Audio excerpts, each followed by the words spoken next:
apprendre à fructifier. Audience numéro 48. La spontanéité est vraiment humaine quand elle est le fruit éclairé de la conscience.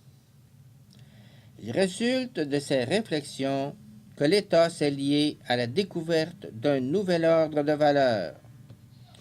Retrouver constamment dans ce qui est érotique la signification conjugale du corps et l'authentique dignité du don.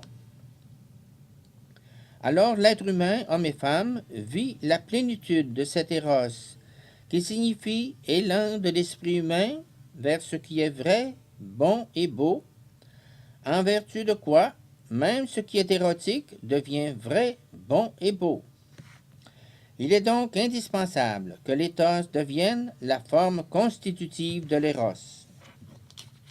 Bien souvent, on imagine que c'est l'éthos qui dépouille de sa spontanéité ce qui est érotique.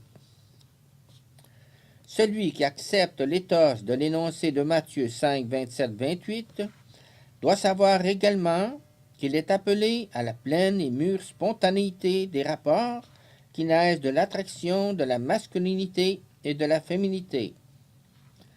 Précisément, cette spontanéité est le fruit progressif du discernement des impulsions du cœur. Les paroles du Christ exigent que l'homme sache être vraiment homme intérieur, qu'il sache être authentiquement maître de ses propres impulsions intimes. Le Christ a appelé l'homme à se former un jugement mûr et accompli, qui lui permette de discerner, de juger les différents mouvements de son propre cœur.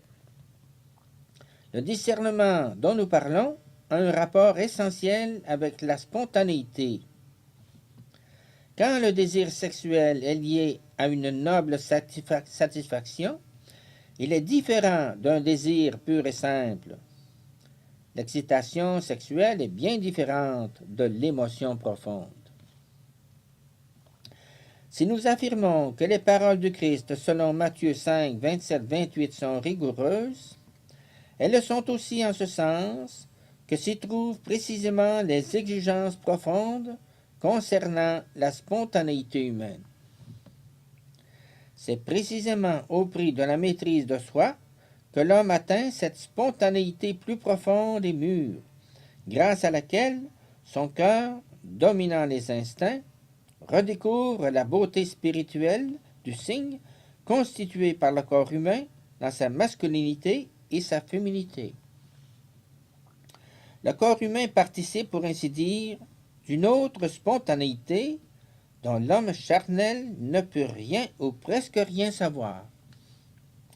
Les paroles du Christ montrent indirectement la voie d'une mûre spontanéité du cœur humain qui, loin d'étouffer ses nobles désirs et aspirations, au contraire,